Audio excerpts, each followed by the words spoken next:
Lime vibe, come let we lime, come let we vibe. Lime vibe, come let we lime, come let we vibe. Lime vibe, oh, lime vibe. Good night once again, and welcome everybody to another LimeVibe Live podcast. I'm your host, the Master of Ceremonies, Yuri Araman Kemp. Here from Nassau, Bahamas, along with my co-host, Ms. Kimberly Ram-Calawan from Trinidad and Tobago, San Fernando, Trinidad and Tobago. How you doing, Kim? I'm doing well, Yuri. How are you? Oh, all is good, man. I had a great day today. It was really, I had a seminar today, but that wasn't it. I just feel good today, man. Today is a great day. I'm going Friday. Yeah, it's Friday. Exactly. It's Friday. That's right. You know, I go Friday every Friday. Because it's the weekend. It's TGIF. Thank God it's Friday. Amen. Glory. How's things over there with you, man? How are you over there? It's quiet for now. You know, everyone's settled down because it's post-carnival and everyone's into the Lenten season. So if you're liming, not much people are probably drinking or eating meat. They're fasting. But, you know, people still like to go out and have some fun. Yeah. So all Lime Vibe in Trinidad is usually people after work, they go to Arapita Avenue in Port of Spain. That's where all the clubs and all the restaurants and hangouts are. In San Fernando, it's similar. They find a little nook and cranny here and there, and you know, a fancy hawk and spit bar, people like to call some places. A little hole in the wall. Yeah, a little hole in the wall to have, you know, a chill drink. If it's not a beer because it's alcoholic, they're probably having like a ginseng or something like that. Something fizzy just to knock a bottle with a friend or co-worker to say, hey, the week is over. We survived. Yeah. That's good. You guys know how to have fun over there in Trinidad, man. So that's how it's going in this Lenten season after Carnival. So everyone just takes it easy and just goes to have fun, light fun at these little hole in the walls and these little bars and stuff like that. So that's good. I'm going to a bar tonight myself, actually. I'm going to this jazz bar over at Bahama. My cousin, really? Yeah. Even though I know she's going there, she's probably chasing behind some kind of fella, but that's all right. She'll be all right. I like to go and have fun with her every now and then. Even though I don't do often. Yeah, jazz bar. That's my kind of scene, you know, a jazz bar. You know, I'm into the jazz. So what kind of jazz does Bahamas play over there? I'm not sure. It's just regular jazz. I'm a jazz fan. I'm a jazz connoisseur, I would say. I like jazz. I'm a jazz connoisseur. I just like to go over there every now and then. They have a live jazz band there at this wine bar at Bahama. It's a nice setting, man. Nice grown adult people. Not too young, not too old. Just a nice chill vibe. A Lime Vibe. I mean, for you would think it's probably a little too much crooning or too mellow for you on a Friday. I'm not sure. No. Actually, I'm a calm guy. I don't like all the ruckus and the rah rah and the ray. I may go to a concert every now and then, but otherwise, I'm a chill guy. Actually, I don't go to these much often. Actually, I don't go to these things often. She goes and she drags me along because she wants the company. And I just realized that she's probably only trying to make her ex-boyfriend jealous, but that's okay. They don't need to know. I'm say that on air. Oh my God, no. Yeah, I know. She knows I know. I told her that. Calling out the ladies. I told her that. You're just spoiling her modus operandi there. You know, all her plans and her agenda. You just sell her out. Yeah, I know, right? But you know, I told this all the time. I say, you are looking for man. You're going to trying to chase up some fella. Like we went out last week Saturday. And one of her ex-boyfriends just happened to be there. He just happened to be at this Love and R&B night we went to last Saturday. I say, oh, he's right over there. You know, I say, where is he? Oh, okay, right. And like I didn't know. Like these are the places where these guys hang out, right? I'm just like this dummy. Like I don't know that she's doing this, but anyway, I don't mind. She's my cousin. I love her. I'll help her out. Once you can have me take some pictures of her too. And so people who don't know who she's my cousin, she can make my people jealous too. I don't mind. I don't care. Y'all spoiling each other's thing. I mean, people are gonna think y'all come together. No one's gonna know y'all cousins. You're gonna spoil each other's chances there of finding someone maybe. I know, right? But these women over here are kind of aggressive too. Like we went out last week Saturday, and they saw me walk into the place with her, right? And just as soon as I went to the bar to get us some drinks, two women came up right behind me. One brushed up behind, they bumped into me, and they stood up right next to me. And they know I came with my cousin. They know they saw me walking with her. So I told her, say, these girls just bumping me at the bar, you know. Say, yeah, like they saw you coming with me, Yori. I know. And she started laughing to herself. She knows exactly how the psychology of these things go. You know, there's a psychology of these things. You see me with another woman, you automatically get jealous, you automatically pick up, you think that, oh no, you can take me from her, whatever it is, blah, blah, blah. And that's how the psychology of these women go. These women are crazy, Kim. They're crazy. That's Bahamian woman. That's Bahamian woman. Of course it is. I'm not going to say the same thing with Trinidad. We're going to see that as like, all right, well, he's with somebody else. Forget that. You know? Out here. These women take your man for you. They'll take your man for you right up. They're aggressive. Because there's so few of us and so few, I would say, eligible men out there that you have to fight for another man. Fight for another man. Oh dear. I'm glad I'm done over with that. I pray to God it stays that way. Yeah. You know, I've been out of the dating scene probably. It's coming close to 2 decades. Decades? Wow. You been carry that long? Yes, we've been that actually in March 18th makes it 17 years we've been a couple. Wow. That's a long relationship, Kip. It is. We've lasted that long. Indeed. I don't even have friends I've lasted that long, 17 years. That's long. Really? Yeah. I have friends longer than that. That I went to school with and we still are in contact with. We probably don't line because everyone has their families, wives, husbands, babies. I'm the only one without the baby right now. And but you know, we still keep in contact, and it's next year. Our 20th school reunion is coming up. So I'm not sure. I can't believe that 10 years has gone since our last reunion. So I'm not sure what we're planning because everyone else has grown. They've got more babies. I'm still without babies. You looking forward to going to your reunion? What's that out? Perhaps. I mean, we still chat on Facebook and we still message each other and everything. So okay, that's good. We'll see. Yeah, take it easy, man. Just go and try to enjoy what you didn't get to enjoy when you were in high school, you know? Yeah, because I was not a party person in secondary school here. I was always the bookworm in the library. Nerd. I was really nerdy. I wore glasses and braces as well. Really? All of it. Had it down. But I played on the volleyball team, so hopefully that You on the volleyball? How tall are you, Kim?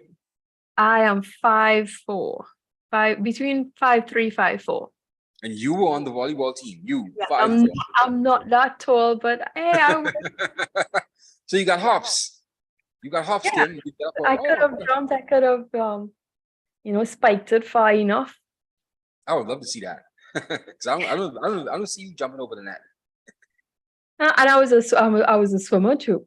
No, I can see you swimming now. That's different. But volleyball and basketball, I don't see you volleyball. Swimming and volleyball were my sports back in the day.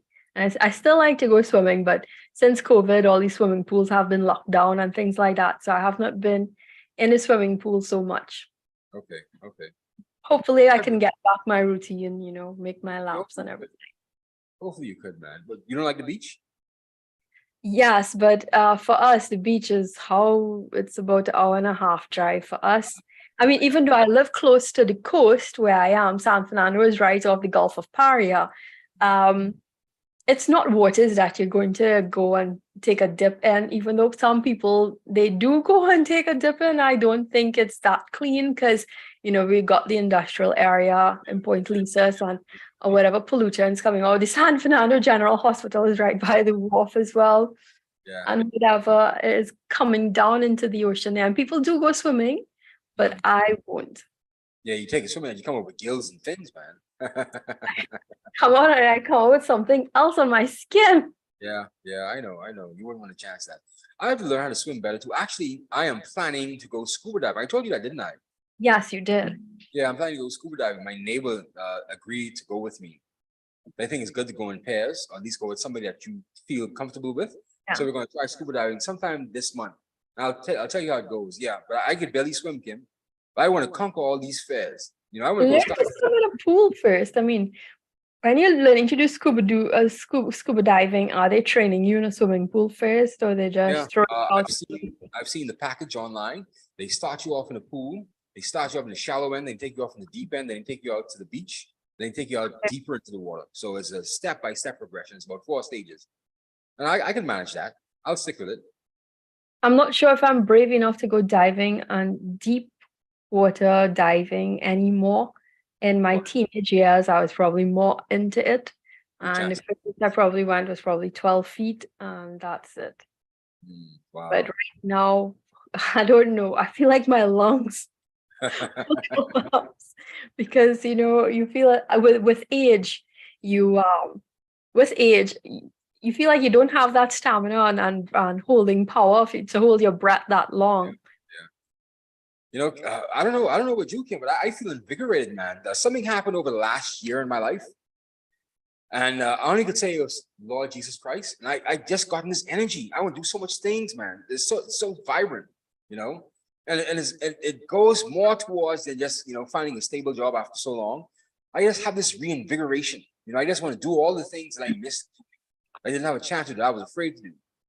That that I was living in anxiety and just living in fear to do. I want to do it all. Like I went parasailing 3 months ago. It was fun. I want to go skydiving next, man. I want someone who wants to go Skydiving. Yeah. No one here wants to do paragliding and skydiving, but I want to try it, man. I want to try it. Honest to goodness. They do it by you guys. No, we only do parasailing. We don't do hang gliding. We do skydiving. I have to go to get it done.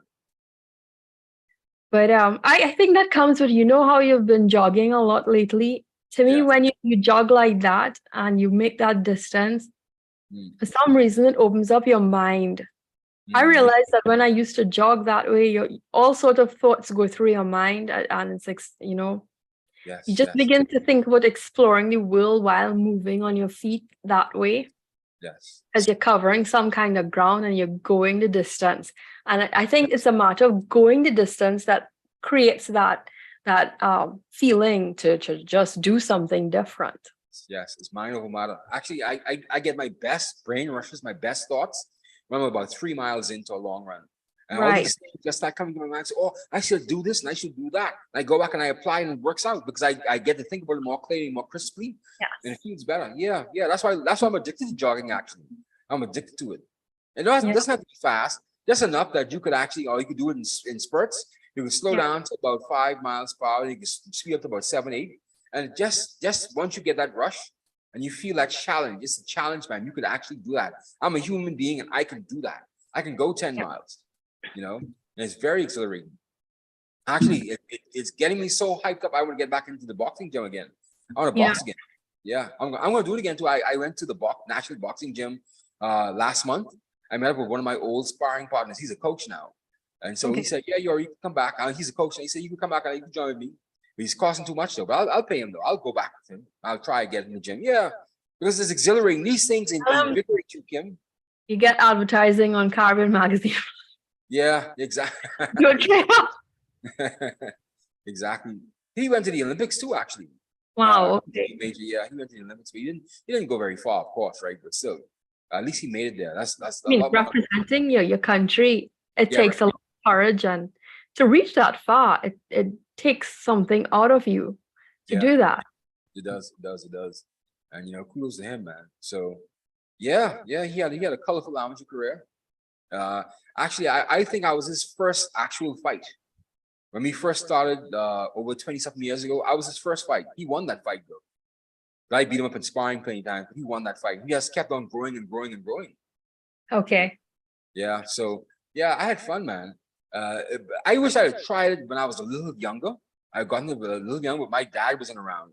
And, mummies and mommies, they live with anxieties and fear. But she didn't know I was a camp.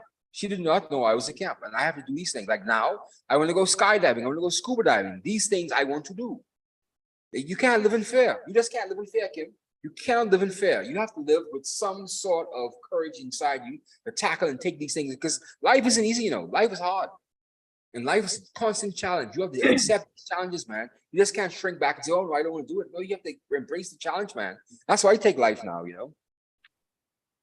So, I don't think I have any daring desires like that. Right now, I'm just trying to achieve things in life. And Take care of your family. I know, I know. yeah, in Trinidad, it's another flight or fight here.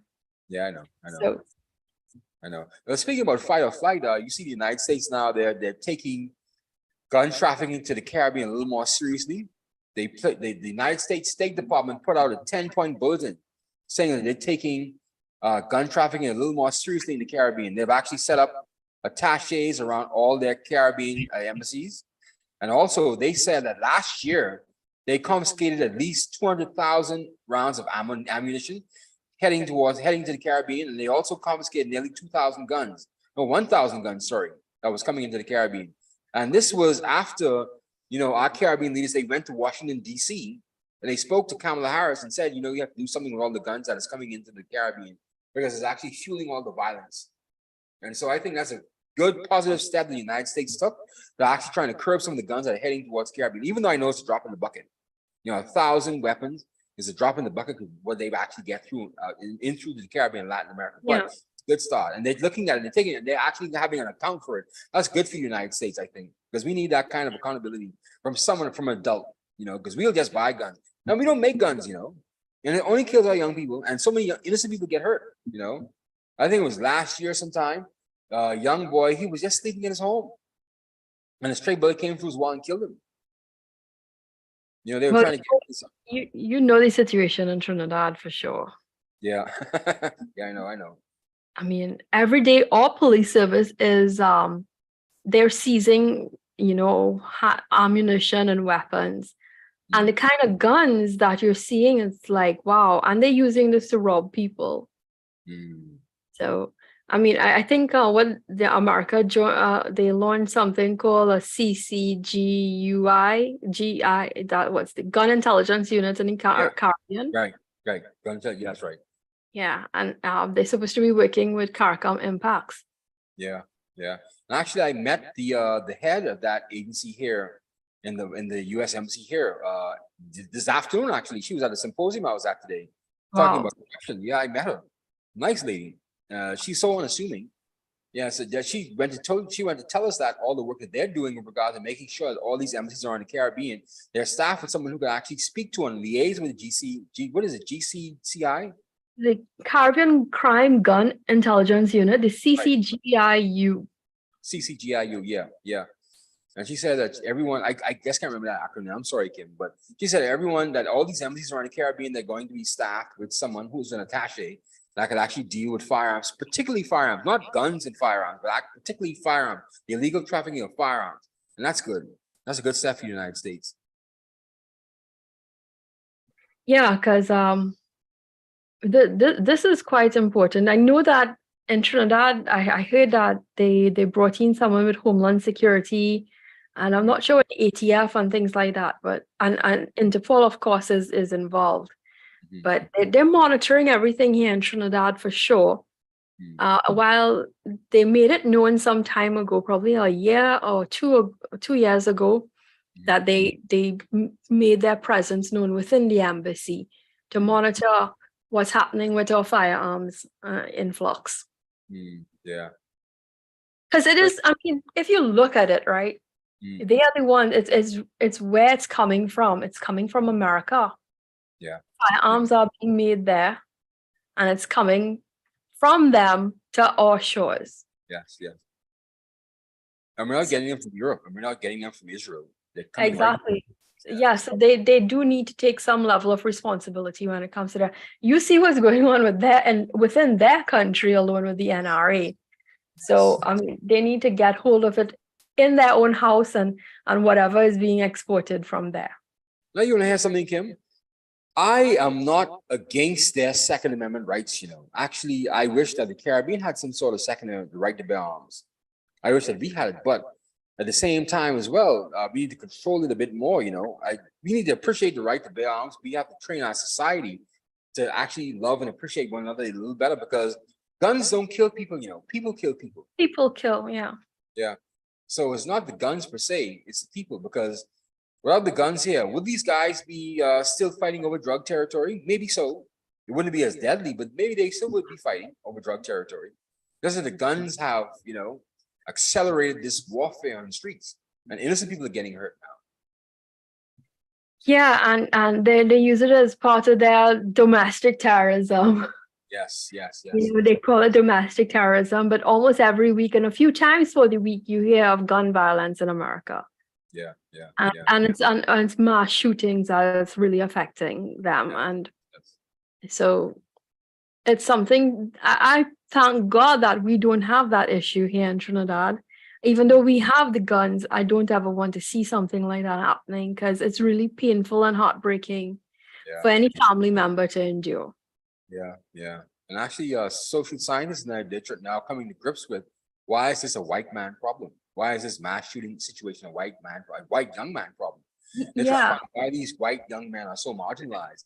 And it's so sad, you know. And it's only them.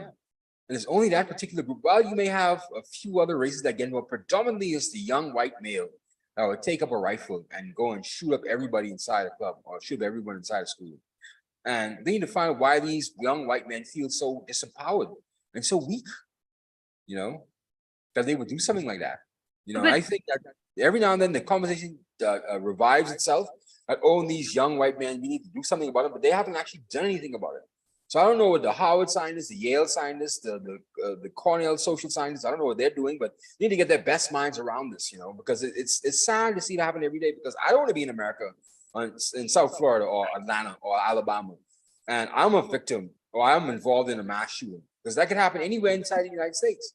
It can. I mean, I have a lot of relatives in Florida, well, right throughout the states, and I wouldn't like to hear that they've gone to a Walmart or even where they work, whatever institution they work, someone decides, hey, we're going to have a mad rampage and just kill everyone. Yeah, yeah. I mean, that's where prayer comes in for a family. There's no distance in prayer. Thank the good Lord for that. And I will say that. And but when you look at it, you see most of the perpetrators being some kind of recluse. They've been brainwashed via the internet, the groups that they've been in, and a lot of them could have been prevented. You often hear the law enforcement in America talking about they were monitoring this person. They had seen certain activity happening, and it was, you know, a red flags. There were many red flags before, and it did not take heed of it. And I've seen reports of that happening in a lot of these cases. And even family members that were aware of something, they saw something strange, but they didn't speak out. So that it also has to have some kind of liability that if a family member, or if you all came across some sort of intelligence for this, that there are implications for them doing these things, but you need to put in place preventative measures and mitigation. As funny as it sounds, we make fun of young white men. Remember the Long Island Railroad shooting back in 1993 with Colin Ferguson in New York, where he killed 6 people and wounded about 10 others? Perhaps. He was actually a black man. He was a former post office worker, and he got pissed off. You remember that case, right? Yeah, I think so. Yeah, Colin Ferguson. Yeah, he just went mad and shot about 6 people, killed 6 people.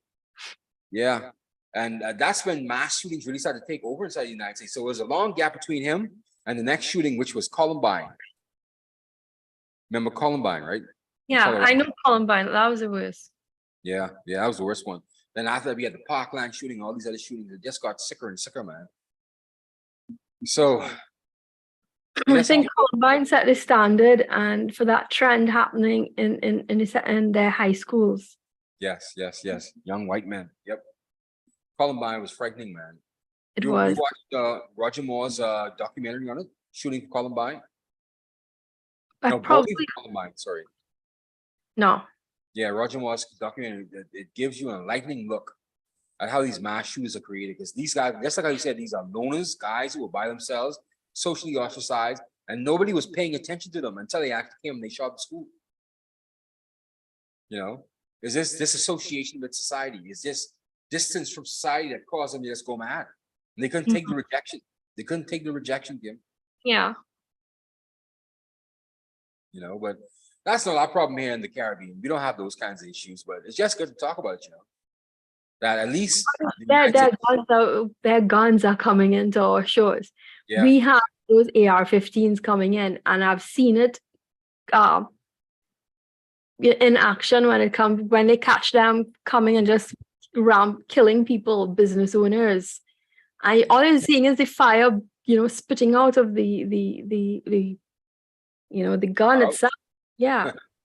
And, I mean, to see capture that on camera, of a surveillance camera, might I add, of them murdering a businessman just about his business, his space. They've come to rob him, but it's robbing, man. Go to business. This is it. And what's our issue right now? They're robbing you and murdering you. I can understand taking material things, but you can't replace a life. No. And that's what I hate. Yeah, I know, Kim. It's sad. So you see a lot of those videos in Trinidad? You see a lot of that on a daily basis here in Trinidad. It is. I am now looking at it after the pandemic. I mean, I always knew that we had an anxiety problem. I have an anxiety problem, to be honest. But even though I trust in God, there is a level of anxiety that each person here living in Trinidad, you experience some anxiety with having to constantly watch behind your shoulders in your rearview mirror who's following you, watch your surroundings, who's eyeing. They're only targeting people who have money, right? They may assume you have money. And it does not, lately, especially since the pandemic, you could have the oldest, most rundown vehicle. It does not matter. They're coming after you for that old rundown vehicle. Because there's some value in probably getting car parts out of it. Yeah. Probably use it to do other crimes, man. That too. So you can't take it for granted. Oh, we're immune to it because we're not that rich. We're immune to it because of that. They see you and they're interested in you. Hey, they're gonna take a chance. Exactly. It sounds like it's Fallujah over there in San Fernando. it's across the entire country. Nowhere is safe in Trinidad. That's the reality of life here. So, but you just look at Lime though, Kim. Like you say, is carnival's done now? You guys are partying now. So how's the Lime situation over there in Trinidad? Right now we're in jazz season because all the jazz, every weekend you've got a jazz event happening. And I want to go to all of them, but my pocket only allows for so much. You don't ball hop? No, I probably go down to the yacht club and I live at the yacht club. But lately the yacht club has been taken over by Latin nights. Wow. That's maybe oh my god. And a lot yeah, I was like, okay. So I used to lime at a yacht club because it's got a nice vibe. It's mellow. It's San Fernando Yacht Club compared to the Trinidad and Tobago one in Port of Spain.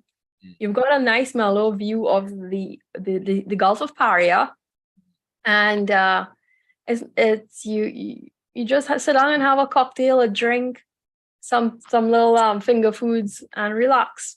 Yeah. You know. That's good. What kind of food is over there for these parties, man? So, I mean, typical things is like your shrimp cocktail. You've got your fried chicken. Doubles? No, doubles is a street food. Doubles is strictly street food. You can go out into the town, and you've got food vendors. So if you want food in San Fernando, we've got a food strip in San Fernando near Skinner Park. And it's just on the outskirts of Gulf City Mall, actually. On Friday evenings, actually almost every night of the week, but Fridays, Saturdays are the most hopping times of the week. All the food carts are out and you can enjoy everything local. Okay, and foreign, of course. I mean, you'd get your burgers and stuff relatively cheap. Mostly you've got, it's mostly burger carts and gyro, what we call gyros, heroes, the Greek wraps, but it's made by Syrians. Yes. And what else can you get? You can get all corn soup. You can get a seafood boil. They've got a seafood boil cart. And mostly wraps. You can get some doubles too. I'll tell you the truth, Kim. The Turkish wraps are a lot better than the gyros. The Turkish, they call them donuts. The lamb Okay. donuts, the chicken donuts, they're a whole hell of a lot better. When I was in the United Kingdom, man. My goodness. Oh, I miss those things. And someone had to tell me those things are like street food in Turkey. They're like junk food in Turkey. Those Yeah. lamb. I said, wow, these things are delicacies, man. When I came over here and I tried the gyros over here, trying to think that I could substitute for it. It's not the same. It's not the same, man. It's not the same. Now, during the lockdown, we did not have any street food. During our pandemic period, no vendors, no food sellers, no restaurants were open. So we had to make everything our own selves. So in Wow. order to make Friday night happening and Saturday evening a little, happy at home, we would make our own street food. So I started making my own Greek wraps. I would actually make the tzatziki sauce with the Greek yogurt and the dill and everything. I would do my chicken with the gyro seasoning and make my cucumbers and everything put together. And to me, it tastes much more wholesome and satisfying. That I rather that than going out and purchasing what they're selling on the streets. You like your own food, Kim? Yeah, I know? just hate the hard work that I have to endure. Kim, for some reason, I can't enjoy my own food, man. Other people say my food tastes good, but I can't enjoy my own food. For some strange reason, I prefer to go and have other people's food, party food, Yeah. I mean, everyone likes it. I over the years, I realized, hey, I enjoy my food. And I was telling a friend tonight that I was craving chocolate mousse. I said, but in order to get one to enjoy, I think I have to make it myself. Yeah, I got you. I may be tooting my horn a little too much, but yeah, I did catering for a bit. I had a little catering company, but it's gotten too expensive with the food prices going up. But anyone who knows me on the download, they still ask, "Hey, can you cater an event for me here?" I say, "All right, fine. Once I have the time, I do it." You were supposed to send me a spice jar, weren't you? 2 years ago, you were supposed to send. Yeah. I was, yeah, and then we had the shortage of pepper sauces. Right now, we're back at that. I said I was hoping that I was coming up by you, and I would say, "Here's what this is it. Bring it in person and show you how it's done." Pack it up for me, please. Do something for me. At least a small jar. I will send something via FedEx for you. Yeah, I like it spicy and tangy too. Spicy. I wonder if you can really handle our spice because we've got the Trinidadian scorpion pepper, right? I know. And that is really hot. Now, if you're coming for doubles and they offer you roast pepper in your double, they ask you roast pepper. Yeah, no, I'll try it. Send a mile and a spicy. Send a mile and a spicy. It's really hot. Now, when I was younger, I would have it. That was quite easy. But lately, my friends would say, "You've lost your stripes as an Indian woman. You can't eat it." Seriously, you start sweating beads. Really? It starts when you eat roast pepper. You're sweating beads, and it really does give your heart a jolt. Your heart is going to come up. You feel your heart is going to leap out of your throat, and it's beating really fast. Yeah, we don't have that kind of mild, that kind of spicy food here though. We just don't go that far. We use goat pepper every now and then, but nothing really too hot, That's not Scotch bonnet pepper. Yeah, we don't go that far, Scotch bonnet is mild. It's very mild. I mean, here's what, and you can understand in Indian food. My grandfather would slice up that and just eat it raw with a meal. Really? Yeah, that is Trinidadian culture here. He's a psychopath, Kim. No, He's a psychopath. it's normal culture to eat pepper raw with your food. So everyone over there is a psychopath? Pepper. What's that? Is everyone over there a psychopath then? Perhaps. I mean, what do they say about people who like to drink their coffee black too? So probably I have it in my genes. Yeah. You're psychopaths, man. So a pepper is part of our culture. Some people can't. But slight pepper, if you're asking for doubles, ask for slight. Slight. So it just gives, if you can handle the slight, then. But everything, we usually serve it with pepper. It's Okay. not no Grace pepper sauce from Jamaica. Nah. It's no Tabasco hot sauce. Yeah. No. Oh, you down in Jamaican hot sauce pepper? You're just in That our friend in Jamaica with their hot sauce? that's more lemon, little tangy thing. I use that as my substitute for my buffalo wing sauce. We can't talk about pepper. You're dissing the Jamaican pepper. No, I mean the Jamaicans understand if they really know what Trinidadians are about when it comes to their pepper sauce. Yeah. I So guess you can't touch them with a jerk, huh? no, that jerk, the authentic jerk is really spicy though. I give them that. Yeah. But I respect that jerk chicken. Then jerk pork. I like the I, jerk pork. over here we've got Jira chicken and Jira pork. What Jira? How you spell Jira? Jira is Geera. That is roasted cumin. You know Okay. about cumin? Yeah, I know cumin. Yeah.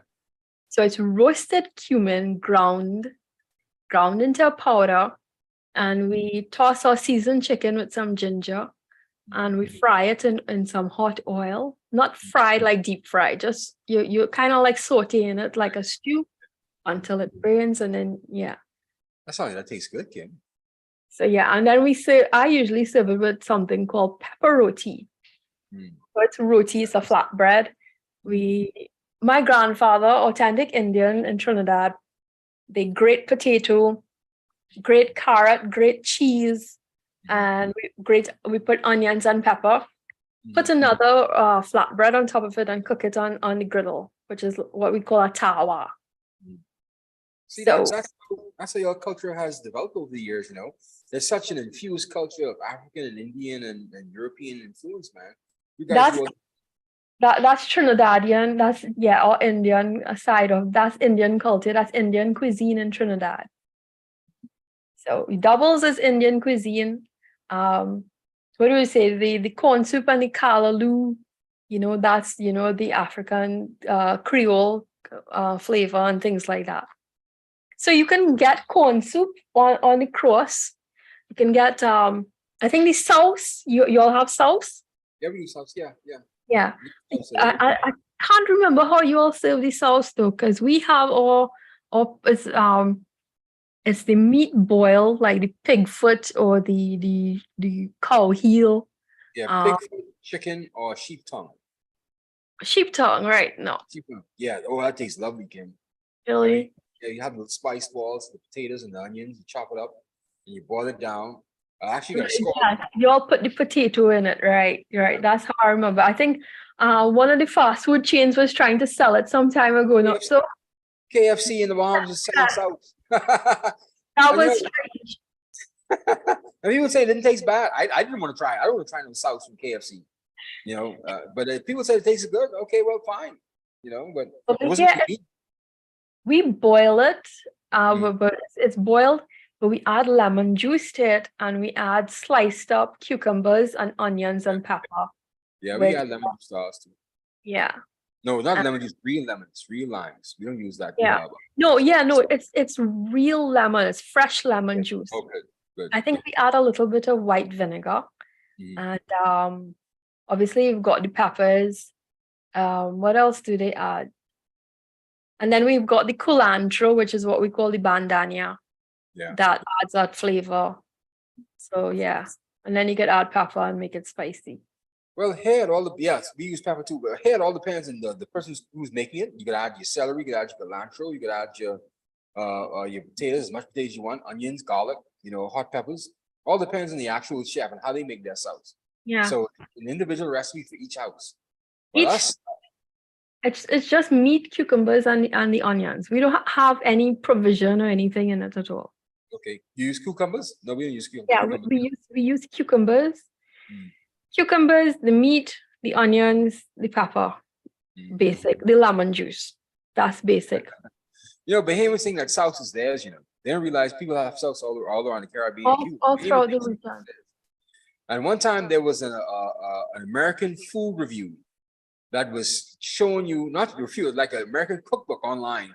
I was telling you that this is South, so people saw that the water was brown, and boy, did that take up. We talked about that person for a whole week straight. And they got roasted online. So Yeah. that's I mean, like I think a few weeks ago, some guy from California went and decided to diss our food and our roti, and I don't know, they bought it from some place in that's selling Trinidadian food in California, and it's not tasting anything like what, when you come to Trinidad, you're going to get the authentic thing. Yes. Everyone loves our food. I think some time ago they listed our bacon shark as one of the worst meals in the entire world. It's like, how can you say bacon shark is the worst thing? A bacon shark? Yeah. So bacon shark is like your fried float. I can't. Jamaica has something like it's not festival. What's the other thing? It's like a fried bread, right? You slice it and they've got the fried shark. The shark is put through a batter and fried. And we load it up with like or pineapple or cilantro seasoning, pepper sauce, tamarind sauce, and slaw without the mayonnaise. We load it up and it's this big sandwich. Now, when I was not allergic to seafood, when I was not allergic to fish the way I am right now, that was, oh my God. Every time you go Maracas Beach, that's a must. Yeah. But So I've had shark before, but I had like shark fingers, and they just do like the shark, cut it up in strips, and but they used to pass it off as group of fingers, but really it was shark, and you can taste it with shark, and then people started to admit, oh, we're giving you shark, but it actually tastes good. People didn't mind after a while, They would bread it. A lot of sharks there, so I guess they don't mind. They don't mind. And actually, it tastes good. Actually, they don't mind shark. In Trinidad, we believe that the demand is so high. I don't think that they're using shark. I think people are clamoring, okay, because shark is an endangered species. We don't want you killing it out. So I think some people think they actually use catfish. Catfish? Yeah. I thought catfish was what you call a fresh fish. Yeah, freshwater. Yeah. So where you get catfish from in Trinidad, Kim? You can get that almost anywhere. Really? I mean, you guys have catfish in Trinidad? Yeah, we have catfish in Trinidad. You just gotta be careful because that stinger thingy can kill you. You guys have catfish, freshwater fish in Trinidad? Oh, we have catfish. Wow, that's amazing. I didn't know that. Yeah, and then obviously there was the influx of the lionfish, that invasive species. Yes. I think the Institute of Marine Affairs was trying to get the vendors to adopt their menu toward using the lionfish rather than killing out the shark population. Yeah. I'm not sure how much they've been doing that, and if that is still possible. But you've got to put in some extra care when it comes to cleaning the catfish and the lionfish because they're poisonous. Yeah, especially lionfish. Yeah. We had that invasion went straight across the Caribbean, and we had a serious problem because they were eating up all the baby groupers and the baby jacks. Yeah, they were. I've never had the lionfish though, and our vendors started to prepare lionfish as well, but I never had it though. I was afraid of the poison. And that's one of the reasons before my severe allergies, I never bothered to try out sushi. And we've got a lot of sushi bars opening up, and that's another hot spot here in Trinidad when it comes to liming, and it's the hip trendy thing. Everybody wants to go to a sushi bar. Yeah. I was off sushi as well. I was like a versatile tell a girlfriend of mine. She put me on the sushi. I was like, wow, what have I been missing all my life? And it was like I need sushi. I love sushi now. Those little rolls, it is great, Kim. I'm sorry that you can't participate anymore, but they taste good. Sushi is good. Sushi is good stuff, man. I don't think I ever wanted to chance it. I think that would have really sent me to the grave. So even when I was not that allergic, I shied away from it. But now the most the rave, everyone's into sushi. All the young people, they just want to have sushi. Yeah. It's gone so bad here that we have a sushi bar that opened up in the middle of the hood here. Usually the sushi places are all on the posh sides. Yeah. They open up right in the middle of the hood, right in the middle of our Garden Hills, man. It's like, wow. Kim, you still there? Yeah, Yeah, I'm I guess. still. Oh, your I don't know. camera went for a second. Yeah. Yeah, okay. You're back. Yeah, no problem.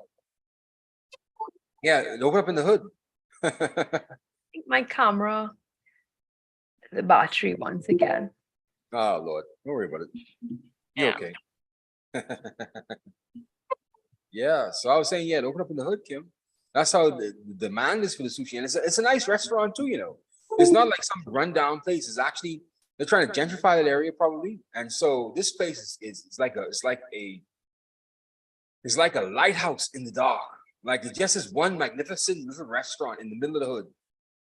It's like wow, and it makes you feel like a decent human being living in this area now. You know, usually people don't want to go to the hood and open up nice restaurants, but this is a nice restaurant open in the middle of the hood. And Well, where I live, there's a Chinese restaurant. Now it's been in the community for like 60 years. Mhm.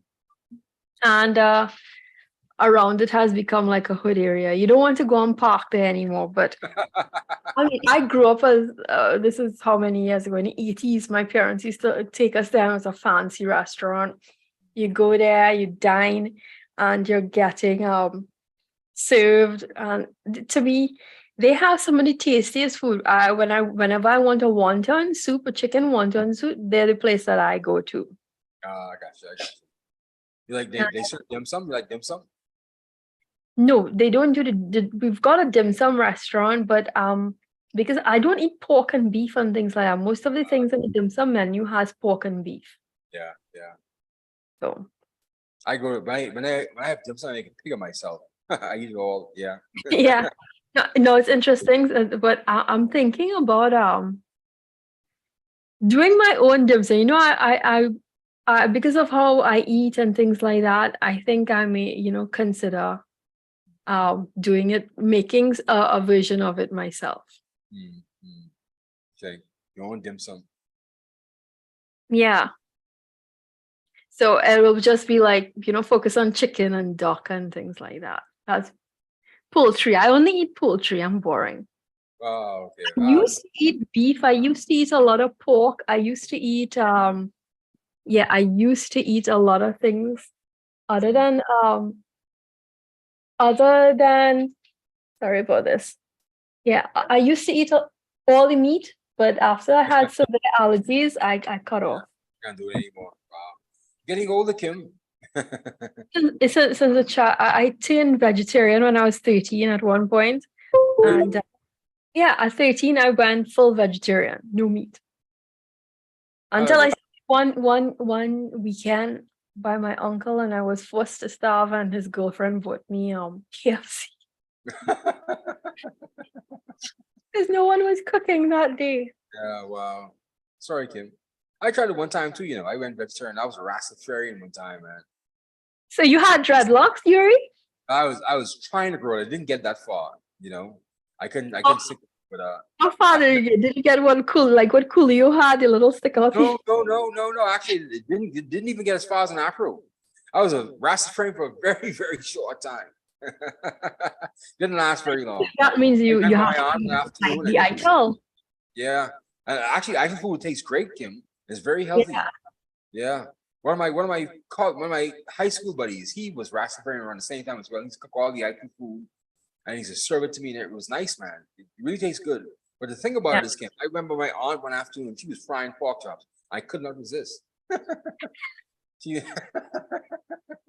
could not resist. They say, "Oh, you frying pork chop? Well, give me a slice of that pork chop there, Aunt Betty."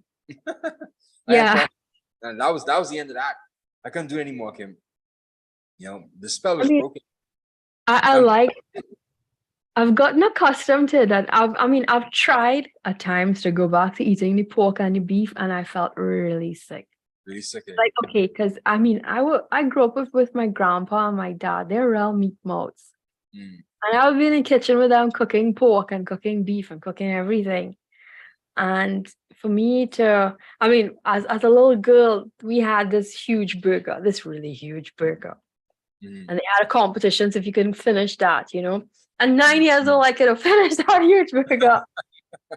I think it had like 3 beef patties. Really? Yeah. You overdid it. That's what happened. You overdid it in your younger years, Kim. I had allergies ever since I was a little child. I was born with allergies, but I didn't know it would have gotten this bad. I just never knew. Now with being ill and things like that, it gets me into the hospital. Gotta take care of your So health, much Kim. that if people are eating seafood and they come and they hug and kiss me, I get sick. Is that bad? You break Yeah. out in hives and stuff, or wow. I think I mentioned it to you that one year I was working carnival because and we had caterers come in, and the caterers would have, okay, you're eating seafood and this one's eating chicken. So my whole crew, when they saw me, hey Kim, we didn't see you in so long. And they came and after they had their lunch, they came and give me a wet smack on my cheek, and I got off. And within 30 minutes, I was swollen red. You're very delicate, Kim. Very delicate. Horrible. Carrie's got to take care of you, man. Keep you safe. Don't worry, he does a good job. Yeah. He's been patient and kind, and I think that's why I've held on to him so long. Great Patience- gratitude. That's what you need, Kim. A good, patient, kind individual to be with you in your journey, man. And that's what I'm looking for as well, too. I'm looking for a nice, patient young lady who's going to stick around with me, because my life is changing dramatically, man. My life is changing drastically. Over the last year or so, things have started to change, but now I would say over the last 3 months or so, my life has really started to change trajectory, It's really going in a totally different path from where I thought it was going. And I need someone to help me with this journey, man. They've got to be patient. Like here every 3 times for the week in the night when they come home from work. What's their wife doing? What's their husband doing? Talking to someone else all across the Caribbean. Yes, indeed. And that's how I have Carrie tonight with you. You're mine every Monday, Wednesday, and Friday, Kim. 1 hour. 1 hour. If I was in front, he would probably blame you for cheating, Oh dear. No, I'm glad you're far away. You wouldn't take this, man. So I would be jealous. I would be jealous. You see. You're setting yourself up, Yuri. I got to get over that though, because I think that destroys my relationships. I'm very, very jealous. I'm high on respect. I think every man is high on respect. Don't you think so, Kim? Every man wants to be respected. Yeah, I mean that's natural. That comes with masculinity. I think even women, we want to be respected as well. I mean, when he met me, I was into my career. I was pounding the pavement as a news person. We had all hours of work. I worked when I started broadcast. Radio was 5 a.m. shifts, meaning waking up 3 a.m. And we're working all hours. When I started TV, well, TV got worse. TV it's like 12 hours, sometimes more, and you're going for the next day. When you've got live events, it's mad hours. So we have a saying: anyone that's in a relationship with a journalist or reporter or anyone in the media here in Trinidad and Tobago, you've got to have some thick skin, because they endure a lot here. They've got long hours. They go all over the place, get called up. Even when we come home, we're busy typing away on our phones and filing a report or something like that while chunking a pot and trying to cook a meal for us to eat. So I guess it's like dating a lawyer, isn't it, right? We're not liars.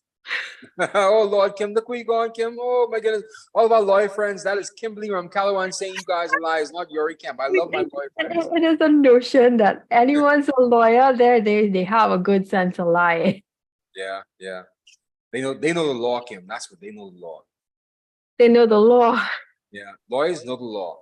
Yeah, that's a slogan. And Lawyers they manipulate it to suit their convenience. Yeah. But if the judge buys it,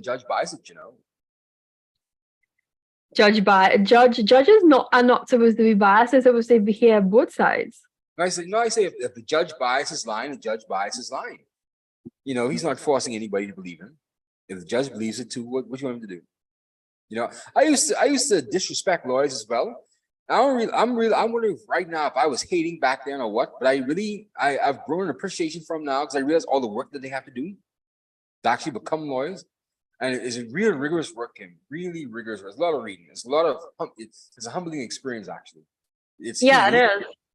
I don't envy anyone studying law because it's a lot of reading. I did one law course in my degree program and I hated it because of the amount of reading I had to learn for journalism itself.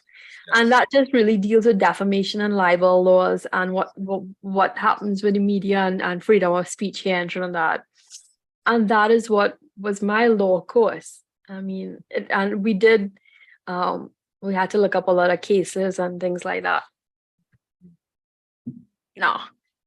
And you What? know, libel laws and slander laws are a little different here in the Caribbean, the Commonwealth, Yeah. and the law countries than it is in the United States. Where you can say almost anything. You have freedom of speech in the United States. Yeah. And they get away with it, but not here. You can't call anybody a liar and get away with that. Yeah. And we had, the common law and we had prima facie. You have to know all of these things as a news reporter. Yeah. First thing they throw you out to is as a reporter here in print, especially, is a court beat. You're thrown out to cover the mundane magistrate court, what's happening, and something is always happening there every day. Yeah, I know. Because we've got so many courts across Trinidad, you've got to cover something. But they said the court beat is boring. That's the most boring part of the journalism part. You believe that? Because when I first started, I asked him if I could go because I thought that's where all the exciting stuff happened. You get to sit down and you listen to the cases, but no, the court's boring. I sat in one time and say, "Oh, really? It is boring. This is boring stuff." And these judges, I don't know about the judges in Trinidad, but our judges here in the Bahamas, hopefully there's no contempt in their court, right? These guys, they mumble. You can't hear their judgments. They're very soft. Yeah, it's like, my God. And it's so funny. And nobody has the nerve to tell the judge, say, "Judge, can you speak up, please?" Everyone's like kind of like sitting back, don't want to piss off the judge. Because you know which way they're going to judge and they're going to rule. Yeah. So you always have to put up your microphone ears to hear. Yeah. I didn't realize the court was like that. And if you don't hear the judge, dog eat your lunch, because it's like, wow. Court is scary for a female reporter because you see all sorts of red characters, and I honestly got scared my first few times. I'm glad they removed me from that beat. I think they throw you out there just to throw you out. Well, let's see what you're all about, as a news reporter. What you all about? Yeah. See if you can handle this. Yeah. Because if you like the court reporting, you really love journalism. If you love the court reporting, you really love journalism. It's like that. Yeah. No, but my thing is the business ones, because you got to go to all the business seminars that has buffet. Yes. And the glamour ones are the national news, right? Where you get to go to all these press conferences and you get to go to all these luncheons and seminars and stuff. Yeah, that's business and finance, and I like not because of the food. I mean, it's quite easier, but these days I find I'm getting bored by it. I don't know. But I find that I talk to different caliber. I'm a business reporter here too. I find that I talk to different caliber of people in the business section and the national news. Because some of these people annoy me, Kim. These people are retarded. I shouldn't say. Don't say that word anymore. Sorry, my apologies. These people, they have problems, Kim. I hear them talking to some of these people. It's like, man, my God, are you really a human being? Are you really a human being? Like, oh my God, the conversations they have. These people are neurotic, Kim. It's bad. Anyway, I shouldn't insult them though. Kim, we're on 9:30, man. We got to wrap up. You gonna go live tonight? Or you gonna stay home? Friday night, I'm going to live in my kitchen. Well, I'm going out. I'm going to go out. Got a bar stool. I'll pour myself some rum punch. Rum punch? You drink? I didn't know you drink. Yeah, I do. Oh, This kid's drink is Johnny Walker and something called LLB. Oh, Lord, yeah, Johnny Walker. You have class, Kim. You have class. You have class and taste. I like that. That's why me and you get along, So anyway, Kim, thank you once again for joining me again on LimeVibe Live podcast on Friday nights. So I am your host, Yori Camp from the Bahamas, and thank you for joining us for another LimeVibe Live podcast. We're signing off, but please don't forget to like our page and subscribe to our YouTube and our Facebook channels, and you can watch all of our content and like this video. Thank you so much. Good night, everybody. Good night.